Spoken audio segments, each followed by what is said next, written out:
자, 다시 한번 제가 말씀을 간단하게 이제까지 전적 타락과 무조건적 선택에 대해서 요약을 해보자면, 우리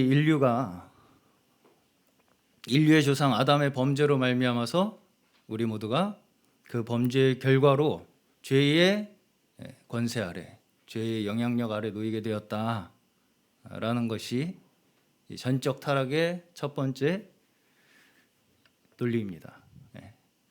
그래서 이 죄악의 권세는 너무나 강력하고 이 사망의 어둠의 세력은 너무나 거세서 우리 스스로가 우리의 힘으로 이 죄에서 우리의 힘으로 벗어날 수 없을 정도로 완전히 우리가 타락했다라는 것이죠. 기억나시죠? 네. 인간이 그래서 이제 우리가 타락했다. 성경을 조금만 우리가 아시는 분이라면 인간이 타락했다라는 것 정도는 어느 정도 다 알고 있습니다. 그렇죠? 이 부분에서 인간은 타락하지 않았다고 말하는 사람은 없어요. 그럼에도 불구하고 여전히 우리가 은연중에 본능적으로 사람이, 제가 계속해서 말씀드린 바예요, 내가 뭔가 해야 한다. 이 구원이 내가 뭔가를 함으로써, 내가 선을 행함으로써, 또 내가 의를 추구하는 것으로 내가 죄에서 벗어나서 구원을 얻을 것이라고 하는 그 생각이 끝까지 사라지지 않고 남아있다는 거예요. 타락했다고 생각함에도 불구하고. 그래서 사실상 인간이 스스로의 힘으로, 스스로의 지혜로 살아보겠다라고 하는 이것이 무엇입니까? 타락이에요. 우리의 타락은 결국은 내 스스로 살아보겠다, 하나님과 상관없이 내 스스로 살겠다, 나의 힘으로, 나의 지혜로 살겠다 하는 것이 우리의 타락의 시작이기 때문에, 아무리 성경에서 인간은 하나님을 떠나서 타락함으로써 죄인이 되었다고 하는 말씀을 아무리 우리가 들어도, 심지어 그래 어느 정도 우리가 타락했다라고 생각을 하고 있음에도 불구하고 사실 이 마음속에서 깊이 이것을 온전히 깨닫지 못하면 여전히 우리 사람은 나 스스로의 힘으로 뭔가를 이루어 보고자 하는 것에서 벗어나지 못한다는 거예요. 그러나 구원은 누구에게 있습니까? 하나님께 있어요. 이것을 우리가 온전히 깨닫는 데에서부터 우리의 믿음이 온전히 하나님께 향하게 되는 것입니다. 그래서 제가 이 이야기 말씀드리면서 조금 이제 어려운 용어였지만, 펠라기우스, 또 반펠라기우스, 세미펠라기우스 기억나시나요? 네. 이런 이제 반대 의견에 대한 이야기를 드리면서 설명을 드렸어요. 그리고 이제 이렇게 어떤 선을 행한 능력조차 우리는 잃어버렸어요. 그렇죠? 우리는 뭔가 선을 행할 의지조차 잃어버린 우리 인류를 하나님께서는 그냥 죽게 내버려 두신 게 아니라는 거죠.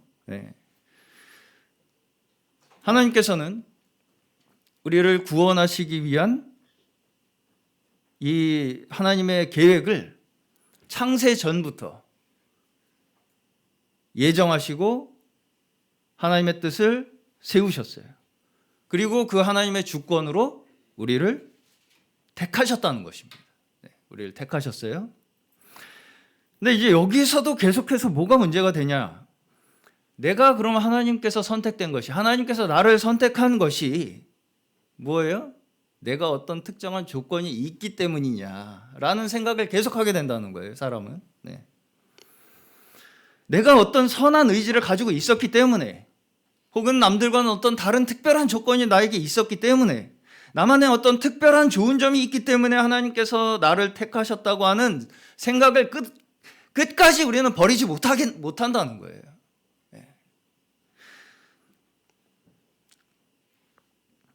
그 이전에 우리가 이 구원이라는 거 하는 것을 접근할 때 우리의 관점이 사실상 어디에서 자꾸 우리가 맴돌게 되냐면 내가 어떤 행위를 함으로써 어떤 것을 내가 내 힘으로 이룸으로써 구원이 나에게 적용될 것이라고 하는 그 우리 인간의 입장에서 생각하는 그 기준에서 우리가 절대로 벗어나지 못한다는 거예요.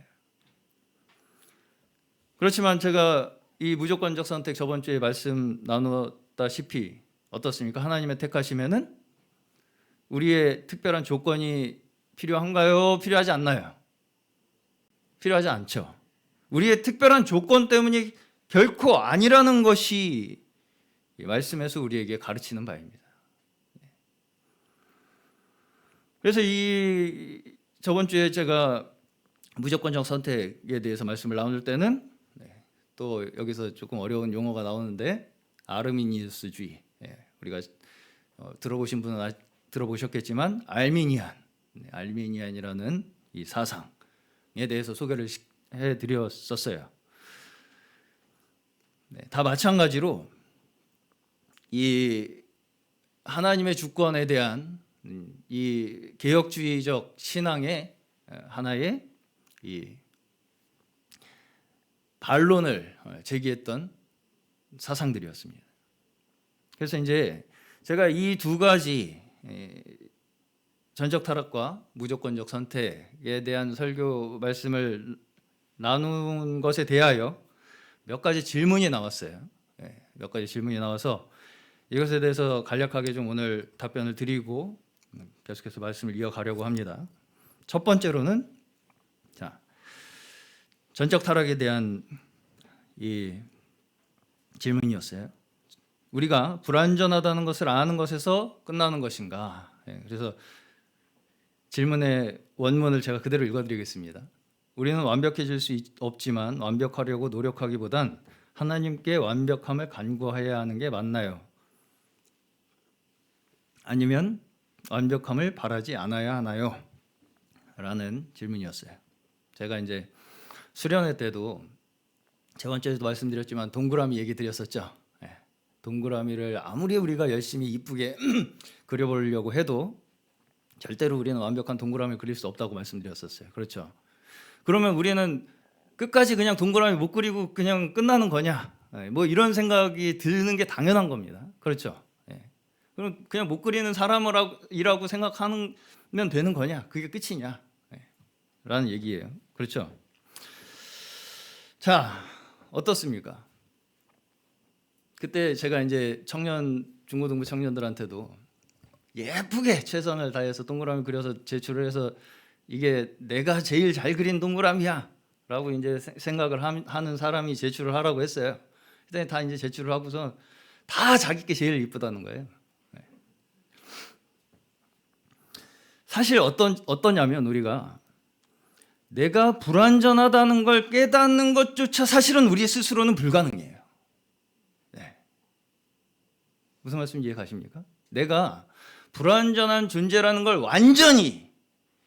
온전히 마음 깊은 곳에서부터 전적으로 타락했다라는 것을 받아들이는 게 우리 힘으로 불가능해요.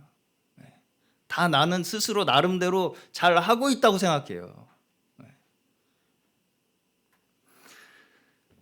우리는 언제 우리의 불완전함을 깨달을 수 있어요? 하나님의 의를 만날 때. 하나님의 의를 만날 때서야만이 우리는 온전히 우리의 불완전함을 깨닫게 되는 거예요. 그리고 그제서야 우리는 어떻게 될 수 있어요? 하나님 앞에 나아갈 수 있게 되는 거예요. 끝까지 내가 완전한 동그라미를 그려보겠다고 펜을 잡은 그 손에 내가 힘을 놓지 않으면 완전한 동그라미는 그려줄 수 있습니까? 없습니까? 없어요. 그 손에 우리가 힘을 놓는 순간 나는 그릴 수 없는 자라는 것을 하나님 앞에서 온 마음으로 인정하는 그 순간 그 자리에서 성령께서는 그분의 온전하심으로 우리에게 역사하시는 거예요.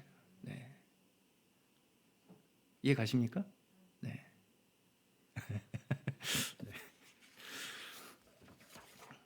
두 번째, 로마서 9장 13절에서의 야곱과 에서의 이야기. 저번 주 이제 무조건적 선택에 대한 질문이었어요. 하나님께서 에서를 미워하셨다는 것이 이해가 가지 않는다라는 질문이었습니다. 네. 왜 하나님께서 이유 없이 야곱을 사랑하신 거는 이해가 가요. 네. 사랑하시니까 하나님께서는. 근데 왜 에서는 왜 미워하셨나요? 네. 에 대한 것이 이제 이해가 잘 안 간다는 것입니다. 다 어느 정도 이해가 가죠. 이런 질문이 왜 일어나는지. 자, 로마서 9장을 다시 한번 보겠습니다. 로마서 9장 11절을 다시 한번 보시면요. 제가 읽어드릴게요. 그의 자식들이 아직 나지도 아니하고 무슨 선이나 악을 행하지 아니한 때에 택하심을 따라 되는 하나님의 뜻이 행위로 말미암지 않고 오직 부르시는 이에게로 말미암아 서게 하려 하사. 11절 보시면 이삭의 자녀들이 아직 나지도 아니하고 무슨 선이나 악을 행하지도 아니한 그때에 택하심을 따라 되는 하나님의 뜻이 뭘로 말미암지 않는다고요? 행위로 말미암지 않고 오직 누구로 말미암아요? 부르시는 이에게로 말미암아 서게 하려 하사. 그러면서 이제 저번 주에도 제가 말씀드렸다시피 14절에서 사도 바울은 그런즉 우리가 무슨 말하리요? 하나님께 불의가 있느냐? 그럴 수 없느니라. 사도 바울은 이런 말씀이 사람들에게 이거 이상한데?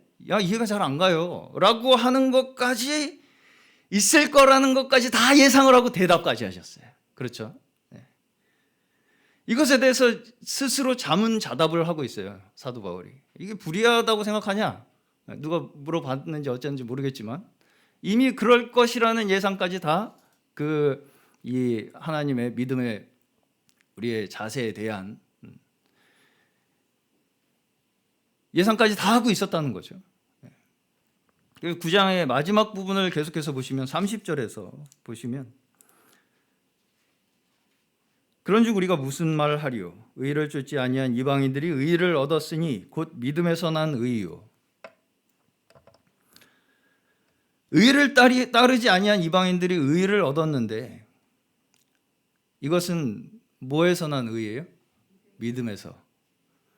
근데 31절에 의의 법을 쫓아간 이스라엘은 법에 이르지 못하였으니 의의 법을 따라간 이스라엘은 율법에 이르지 못하였는데 왜 그랬냐면 32절에 어찌 그러하뇨? 이는 저희가 믿음에 의지하지 않고 뭐에 의지했어요? 행위에 의지함이라. 그러면서 부딪힐 돌에 부딪혔느니라.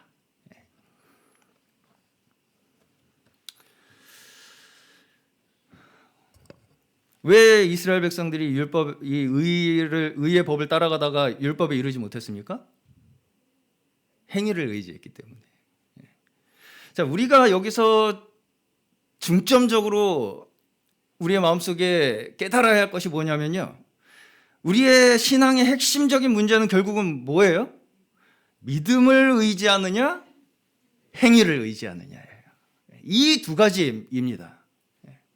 근데 여기서 이제 만일에 하나님께서 여기다가 야곱은 이러이러하기 때문에 내가 사랑했고 에서는 이러이러하기 때문에 내가 미워했다라는 어떤 조건을 여기다가 건다면 그것은 행위를 요구하시는 겁니까? 믿음을 요구하시는 겁니까? 행위를 요구하게 되는 거죠.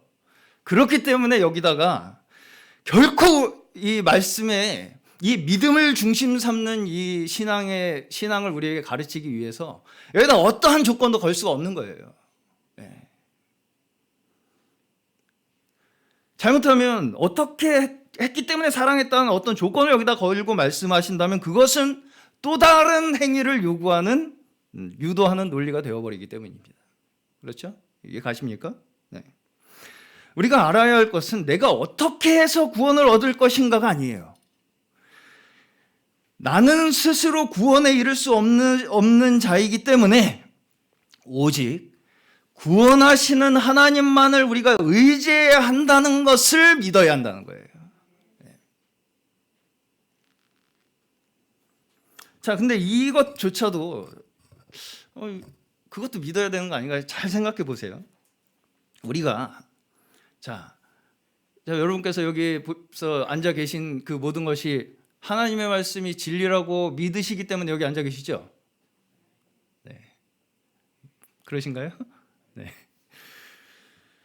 근데 우리가 하나님의 말씀이 진정 진리라고 믿는 그 마음이 처음부터 있었습니까, 우리에게? 태어날 때부터 나는 하나님의 말씀이 진리라고 생각하면서 태어났어요? 네. 우리의 마음에 하나님의 말씀이 들려질 때 마치 이 하나님의 말씀이 우리의 마음에 그 빈 구멍에 있는 그 모양에 딱 들어맞듯이 우리의 마음에 그 말씀이 그렇게 딱 진리로서 받아들여지는 그 자체가 우리의 의지로 가능하다고 생각하십니까? 네. 저는 이 자체로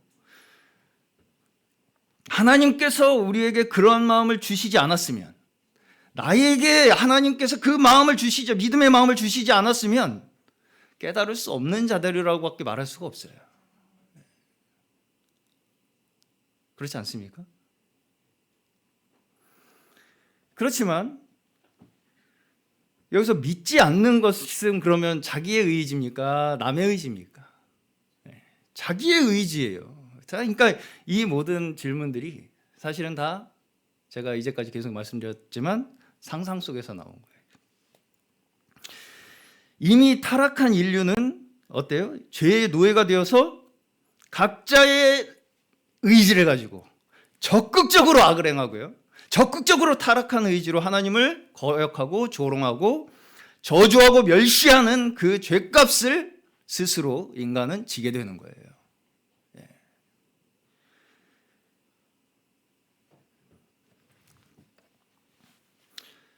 부딪힐 돌에 부딪혔다고 이렇게 말씀하시죠? 네.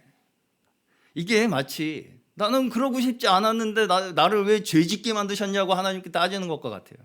그렇습니까? 자기 마음을 들여다봤을 때 우리가 하나님을 떠난 그 마음은, 하나님을 거역하는 그 마음은 우리 각자의 마음속에 각자에게 다 갖고 있었던 마음이에요. 그 마음을 가지고 자신이 하나님의 그 징계를 받는 것에 대해서 누구도 핑계할 수 없다는 것입니다.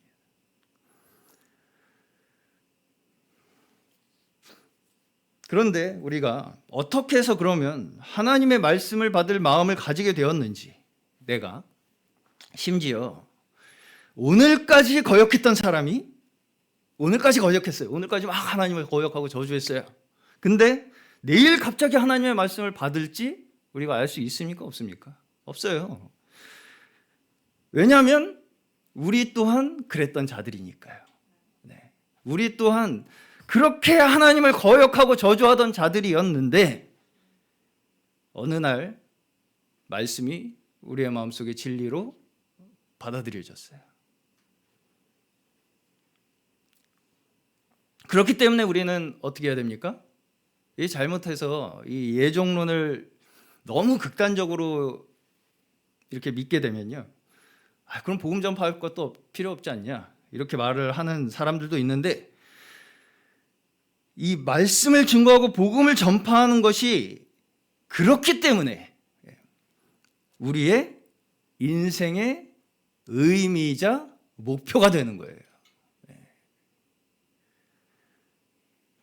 나조차도 그랬던 자이기 때문에, 그런 나에게 하나님의 말씀이 전해짐으로써 내가 하나님의 앞에 나아갈 수 있게 되었기 때문에 우리 또한 그저, 복음이 무엇입니까? 복음은 뭐예요? 하나님의 사랑이에요. 하나님의 사랑을 받은 자들로서 그 사랑을 나누는 것이 복음 전파입니다. 네. 어떤 논리나 어떤 그런 걸로 자꾸 접근을 하니까 복음을, 그러니까 이거 전해나 마나 이런 식으로 생각하는 거죠. 내가 복음을 받은 자로서 마땅히 살아야 하는 것이 복음으로 사는 것입니다.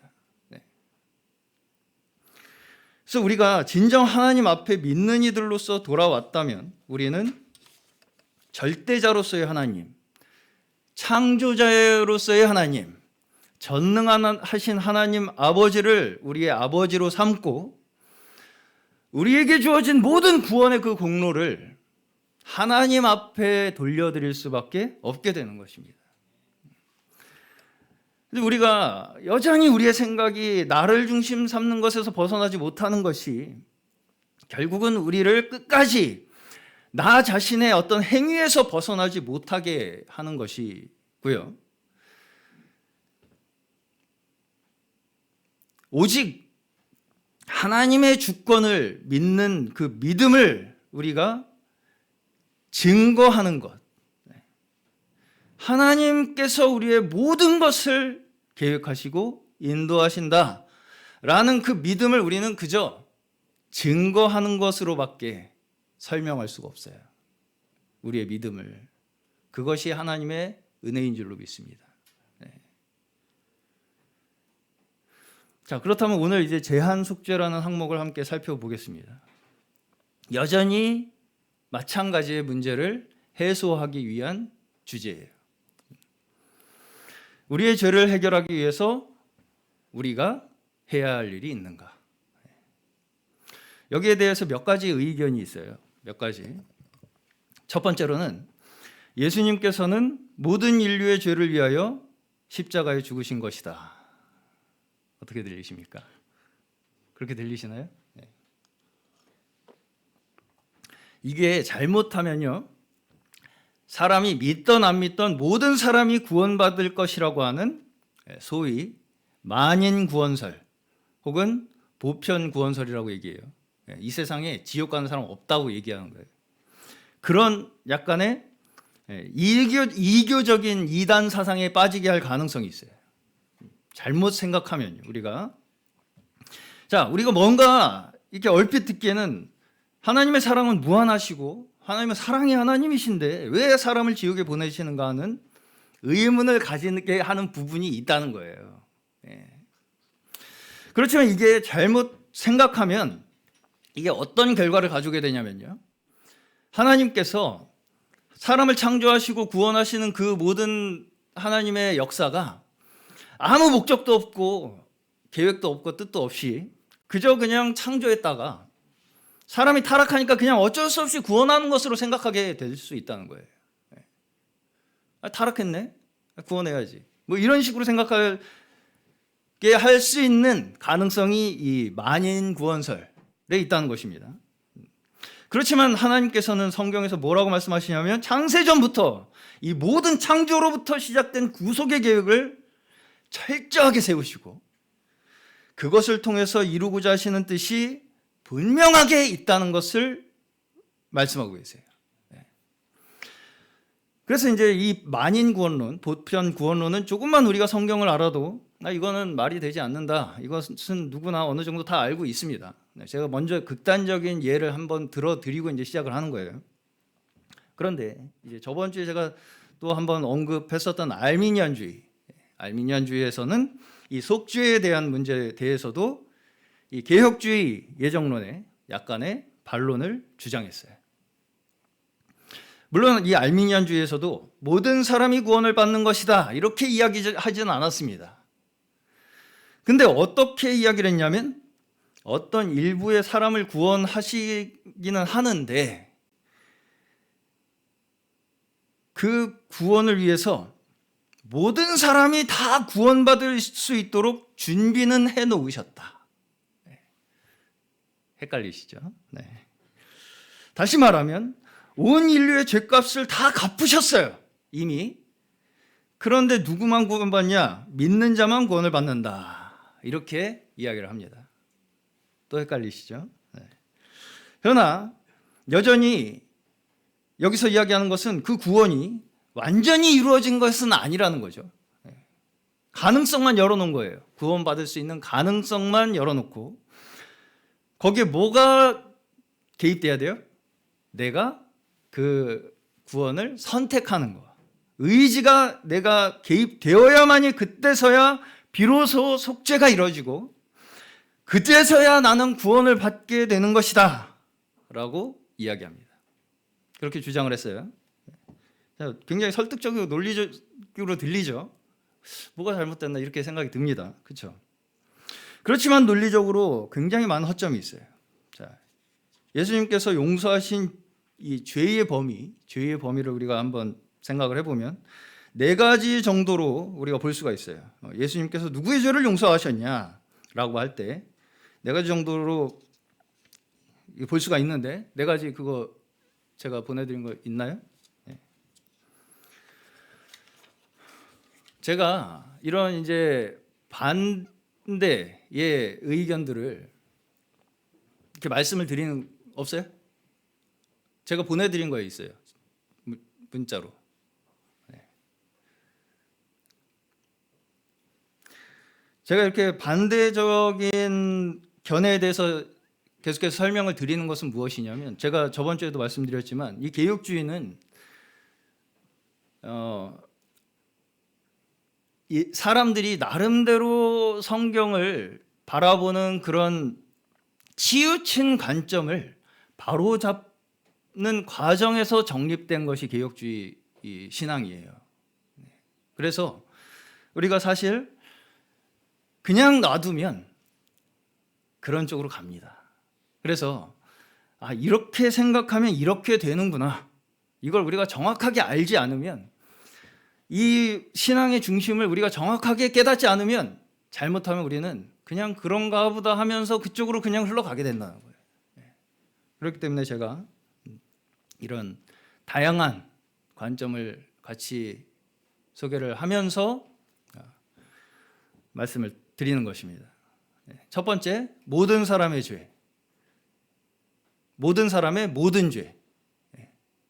예수님께서 죄를 용서하신 범위, 모든 사람의 모든 죄. 두 번째, 모든 사람의 약간의 죄. 모든 사람의 약간의 죄. 그리고 세 번째는 일부 사람의 모든 죄. 일부의 사람의 모든 죄. 네 번째는 일부 사람의 약간의 죄. 이 네 가지예요. 네 가지로 우리가 생각할 수가 있어요. 자, 알미니아는 몇 번이겠습니까? 이게 여기 나와야지 이게 알아보실 수가 나오네요. 네, 모든 사람의 모든 죄. 알미니아는 몇 번이겠습니까? 네, 1번이에요. 모든 사람의 모든 죄. 이것이 알미니안이고요. 그러면 개혁주의는 뭐겠습니까? 3번입니다. 일부 사람의 모든 죄. 그래서 제한속죄라고 하는 거예요. 자, 모든 사람은 사실 천성적으로 이 개혁주의자들, 이 종교개혁가들이 이렇게 이야기를 했어요. 천성적으로 알미니안주의라고. 모든 사람이 사실상. 그래서 인간의 관점에서 그냥 이 성경을 받아들이면, 그냥 두면 알미니안이 된다, 이렇게 이야기를 했습니다. 그래서 하나님의 절대 주권이라는 이 교리는 사실상 우리가 그냥 자연 상태에 있는 타락한 사람의 마음에는 쉽게 받아들이기가 어렵다는 거예요. 자, 근데 여기 보시면 모든 사람의 모든 죄를 만약에 사하셨다, 그러면 불신은 죄입니까? 죄가 아닙니까? 불신은 죄예요? 죄가 아니에요? 죄죠. 불신의 죄는 그럼 어떻게 된 거예요? 모든 사람의 모든 죄를 다 사하셨으면 불신의 죄는 어떻게 되냐고요. 그러면 바로 뭘로 넘어갑니까? 2번으로 넘어가는 거예요. 불신의 죄는 용서해 주지 않으셨잖아요. 그래서 모든 사람의 약간의 죄만 용서하신 게 돼요, 결국은. 이해 가십니까? 모든 사람의 모든 죄를 다 용서하셨으면 불신의 죄까지도 용서하시고 그냥 다 천국에 보내셔야 될 거 아니에요.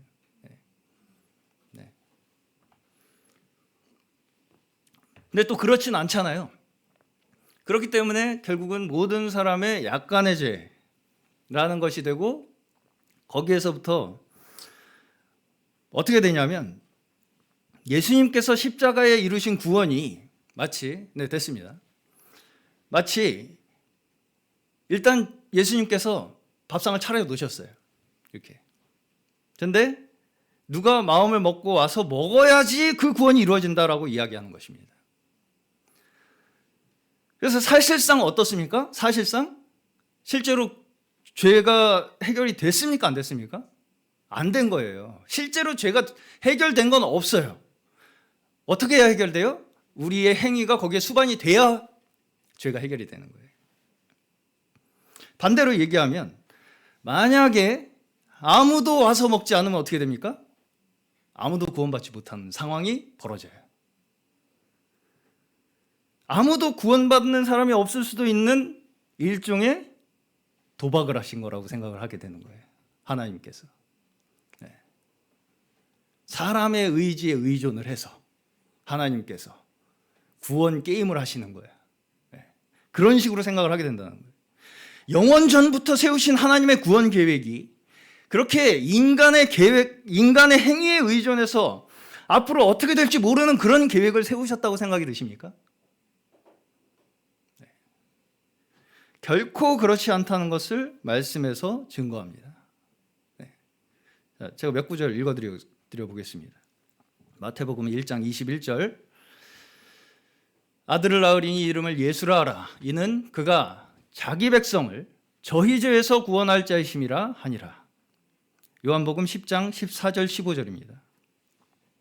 내가 내 양을 알고 나를 아는 것이 양도 나를 아는 것이 아버지께서 나를 아시고 내가 아버지를 아는 것 같으니 나는 양을 위하여 목숨을 버리노라. 26절에서 29절 너희가 내 양이 아님으로 믿지 아니하는도다. 내 양은 내 음성을 들으며 나는 저희를 알며 저희는 나를 따르느니라. 내가 저희에게 영생을 주노니 영원히 멸망치 아니할 터이요 또 저희를 내 손에서 빼앗을 자가 없느니라. 저희를 주신 내 아버지는 만유보다 크심에 아무도 아버지 손에서 빼앗을 수 없느니라. 아멘. 요한복음 6장 39절 오늘 본문입니다. 내가 주신 자 중에 내가 하나도 잃어버리지 아니하고 마지막 날에 다시 살리는 이것이니라. 요한복음 17장 6절에서 보시면 예수님께서 기도 중에서 예수님의 기도장이죠. 요한복음 17장 예수님께서 기도 중에 보시면 세상 중에서 내게 주신 사람들에게 내가 아버지의 이름을 나타내었다고 이렇게 기도하십니다. 7절에서도 저희는 아버지께서 내게 주신 것이 다 아버지께로서 온 것인 줄을 알았나이다. 계속해서 하나님께서 주신 영혼들이 있다고 말씀하시죠. 분명히 여기에는 하나님의 주권적인 계획이 있다는 것을 우리가 볼 수 있어요. 그렇죠? 그저 사람이 내가 어떻게 할지에 따라서 계획이 성공할 수도 있고 실패할 수도 있는 하나님의 그런 계획이 아니라는 거예요. 분명히 어떤 분명한 목적을 위해서 하나님께서는 구속의 계획을 영원 전부터 세우시고 이것을 이루시기 위하여 예수님을 이 땅에 보내시고 구원을 이루신 것입니다. 그 구속의 계획을 이루시기 위해서 예수님을 이 땅에 보내시고 그 구원을 이루신 거라고요. 이루셨다고요. 자, 이것에 대해서 거부감을 갖는 것은 왜 거부감을 갖게 되냐면 하나님께서 마치 특정한 특정한 부류의 사람들만 이미 구원하기로 계획하시고는 내가 뭔가 할 수 있는 일이 없다고 생각이 되다 보니까 제가 저번 주에도 말씀드렸다시피 내가 아무리 잘 믿어도 혹은 누군가는 아무렇게나 살아도 하나님이 예정하셨으면 다 구원받는 거냐 이렇게 하는 생각 때문이에요. 실제로 이 문제 때문에 많은 사람들이 기독교에 거부감을 가져요. 그렇죠? 세상에서 이제 사람들이 또 교회 다니는 사람이 그러면 너 뭐 기도해서 하나님 용서해 주셨대? 뭐 이런 식으로 이제 비아냥 거린단 말이에요. 그리고 또 사실상 많은 기독교인들 또한 이런 착각 속에서 자기가 믿는다고 생각하고 있어요. 자, 저희가 이제 원로 목사님께서 사경에서도 계속 말씀하셨던 세대주의 사상 좀 어려운 말씀이지만 제가 짚고 한번 넘어가겠습니다. 이 세대주의 교리를 말하자면은 이 예정 교리를 외면적으로 받아들여서 어떤 특정한 조건을 갖춘 자기들만이 선택받았다고 하는 교리를 만든 게 이 세대주의예요. 그래서 그 체계 내에서, 자기들의 사상 내에서 마치 자기들이 가진 조건으로 스스로 선택받았다고 하는, 그것이 결국 뭡니까? 선민사상이에요. 선민사상. 그런 선민사상과 같은 신앙을 가지게 만드는 거예요. 그래서 그러다 보니까 그 세대주의적 사상을 가진 사람들이 어떤 생각을 가지게 되냐면, 막 살아도 구원받고 아무리 잘 믿어도 특정 조건을 갖추지 못한 다른 우리 단체에 속하지 않은 다른 사람들은 선택받지 못했고 타락했고 하는 생각을 하게 되는 거예요. 외형적으로 받아들여서. 그래서 이 예정론을 표면적으로 받아들여서 왜곡시킨 극단적 칼빈주의라고 이렇게 학자들은 보고 있습니다. 세대주의가 극단적 칼빈주의, 외면적으로 극단적으로 칼빈주의를 적용했다, 이렇게 보고 있어요. 두 경우 모두가 결국 뭐가 중심입니까? 뭐가 중심이에요? 자신의 행위. 내 행위가 거기에 중심이 되어 있기 때문에 사실상 두 경우 다 세상에서 기독교 교회 이 크리스천들의 신앙을 공격하는 것이나 세대주의가 자기들만 옳다고 하는 것이나 사실상 같은 영역에서 서로 싸우고 있는 것이다, 그렇게 볼 수 있는 것입니다. 우리가 마치 하나님께서 선택하시고 예정하신 사람들만 죄를 용서하시고 구원받고 천국 간다고 하는 이 교리가 마치 어떤 특정한 사람, 우리 이런 사람들만을 위한 것으로 이야기하는 것처럼 받아들이기 때문에 그러다 보니까 심지어 믿는 이들 내에서조차 이 교리에 대해서 거부감을 가지는 사람들이 많아요. 그렇지만 이 제한속죄에서 이야기하는 중심이 뭐냐면, 우리는 구원받았으니까 천국 가고, 우리는 구원받았으니까 천국 가고, 니네는 지옥 가고 라고 하기 위한 것이 아니에요. 그걸 우리가 알 수 있습니까? 없습니까? 없어요. 우리끼리는 다 천국 가기로 지금 우리끼리 다 아무리 정해놔도 아무 소용이 없어요. 너는 지옥 간다고 내가 아무리 외쳐도 소용이 없고요. 오히려 예수님께서 이루신 구원은 그만큼 어때요?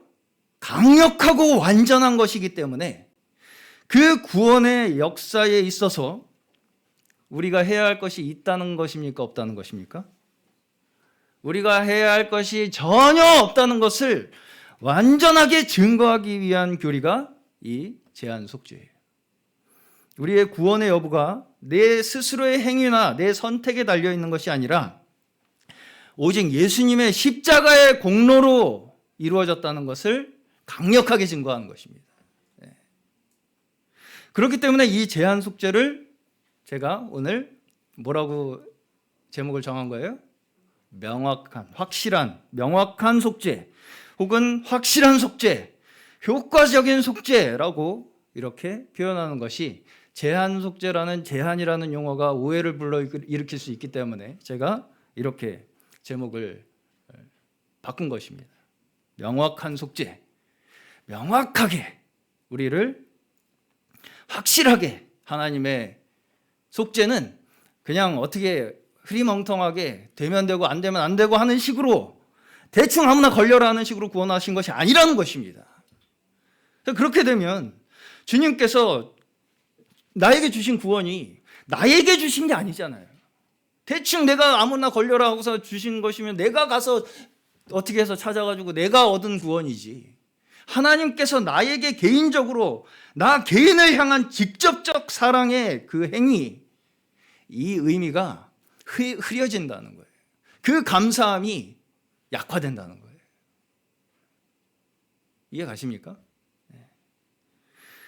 이것은 우리가 생각하는 우리끼리의 구원도 아니고요, 세상 사람들이 말하는 너희의 구원도 아닙니다. 그런 식으로 우리가 이 하나님의 구원을 생각해서는 안 돼요. 결국 이것은 무슨 이야기냐면, 구원이 하나님께로 말미암았느냐, 아니면 나의 행함으로 인함이냐 하는 것에 대한 본질적인 믿음이에요. 우리의 모든 구원이 우리의 1.1획의 행위에 의존된 것이 아니라 하나님께로 온전히 말미암았음을 온전히 믿는 것, 그것을 온전히 우리에게 증거하는 것, 믿게 하는 것, 이것이 우리가 붙잡아야 할 신앙인 줄로 믿습니다. 저희 모두가 오직 하나님의 주권으로서 이루어지는 진정 하나님의 믿는, 하나님만을 믿는 하나님의 백성된 자들 되시기를 주님의 이름으로 축원합니다. 이 믿음이 하나님께서 우리를 친히 부르셔서 하나 되게 하시고자 하신 이 하나님의 자녀들이 가져야 할 믿음인 줄로 믿습니다. 우리를 하나 되게 하시기 위해서 우리를 친히 부르셨어요. 우리가 하나님께서 우리를 양으로 삼으셨다고요. 주님께서 십자가에서 이루신 것은 뭘 끝내셨습니까? 육체를 끝냈어요. 우리의 행위를 끝냈다고요. 다. 누구도 자랑할 수 없게 만드셨어요. 거기에서 하나 되게 하시는 것이 하나님의 주님의 예수 그리스도의 십자가의 역사입니다. 이 목적을 위해서 삼위일체이신 하나님께서는 구원의 계획을 창세전부터 세우시고 정확하게 지금 이루신 것입니다. 이것을 믿으시기 바랍니다. 하나님께서 진정 우리 각자의 심령에 그 주인의 음성으로 우리에게 부르셨어요. 한 사람 한 사람을 각자 개인을 부르셨어요. 그 부르심은 결코 실패하지 않고요. 십자가의 구원의 역사로 우리를 끝까지 인도하실 것을 믿는 저희 모두 되시기를 주님의 이름으로 간절히 축원합니다. 이 개혁주의는 사실상 우리가 개혁주의 하면 뭔가 어떤 사상을 또 믿나 이렇게 생각하실지 모르겠지만 사실상 유대교로부터 개혁하며 증거하고 중심 삼았던 사도 바울의 이 신앙을 우리가 계속 지켜나가는 거예요. 유대교에서 계속 여기서도 뭐라 그래요? 행위로 중심 삼는 너희들의 신앙에서 하나님으로 너희 믿음을 옮겨라. 이것이 우리가 지금도 여전히 지켜나가야 할, 우리의 중심 삼아야 할, 또한 우리가 분명하게 이것을 계속해서 분별해 나가야 할 신앙의 중심이라고 믿습니다. 지금의 이런 교리가 사실 이 한국뿐 아니라 온 세계에 이 기독교 내에서 훼손되고 혼란되고 있어요. 사실 이것에서부터 우리는 항상 우리의 하나님을 믿는 하나님의 백성들로서 자녀들로서 우리의 믿음의 중심이 흔들리지 않는 정말 가장 견고한 하나님의 믿음을 지켜나가는 저희 모두 되시기를 주님의 이름으로 축원합니다. 함께 찬송과